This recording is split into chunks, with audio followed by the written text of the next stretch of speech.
अस्सलाम वालेकुम। आज हम एनिमल फार्म के सेकंड इम्पोर्टेंट कैरेक्टर स्नोबॉल के बारे में देखेंगे।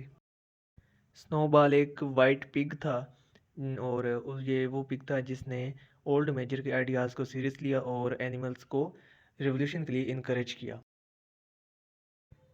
सेकंड पॉइंट इज डेट के स्नोबॉल रिप्रेजेंट्स करता है लियोन ट्रोट्स्की को, जिसका असल नाम लेव डेविडोविच ब्रोनस्टाइन था। लियोन ट्रोट्स्काई रेवोल्यूशन रशियन रेवोल्यूशन का हिस्सा था और अपोज करता था स्टालिन को, मतलब स्टालिन के जो आइडियाज़ होते थे उनके अपोजिट था।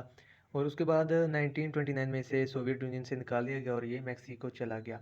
In the same way snowball जिस तरह नेपोलियन के अगेंस्ट था, या इस तरह कह लें कि नेपोलियन स्नोबॉल के अगेंस्ट था, इसी तरह स्टालिन और ट्रोट्स्की एक दूसरे के अपोजिट थे।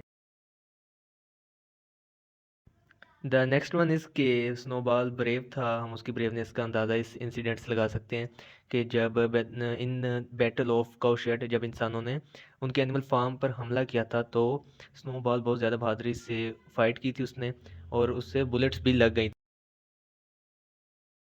जख्मी होने के बावजूद भी वो पीछे नहीं हटा था, लेकिन जंग के बाद भी नेपोलियन ने उसे इल्ज़ाम दे दिया कि ये सब कुछ तुम्हारी वजह से हुआ था। नॉवल में हम देख सकते हैं कि नेपोलियन जो कुछ भी गलत होता है उसे ही ब्लेम कर देता है कि ये स्नोबॉल की वजह से हुआ है।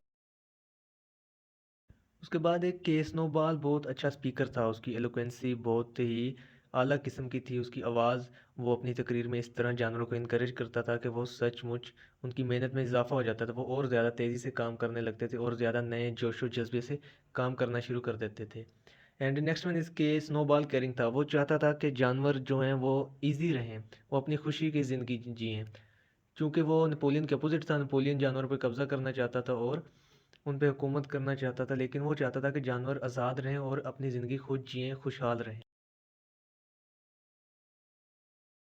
और आखिर में स्नोबॉल की बहुत ही जो यूनिक कैरेक्टरिस्टिक्स थी या फीचर था उसका, वो था कि बहुत ही यूनिक आइडियाज़ देता था। जैसे कि हम नॉवल में देख सकते हैं कि जैसे उसने विंड मिल का आइडिया दिया, उससे पहले उसने ओल्ड मेजर के आइडियाज़ को उभारा, उनको आगे लेके चला, अब दूसरे जानवरों को अप्रिशिएट किया, इनकरेज किया, और रेवोल्यूशन में सबसे ज़्यादा इसी पिग का किरदार था।